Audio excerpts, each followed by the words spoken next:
everybody, this is what the robins nested in this year. This is a close-up to it. I've taken it down from the wall so we can see what's inside it. That was the entrance, so let's go round to the back end. How do I do this? Let me put this down.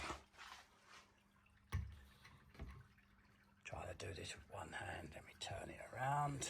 And let's have a little look. So as you can see, the robins was at the far back of this bit.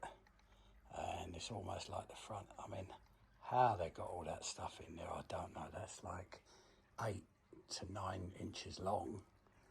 It's hot, so, you know. So that's like looking at, as if you were the babies, that's looking at the entrance where the robin would come in. I think it's amazing. So I'm going to put this back up now because the robin's flying around the garden thinking, where's my nest? I don't want to disturb them too much. Just thought I'd show you. Thanks for watching. And if you want any inquiries on how it was made, let me know.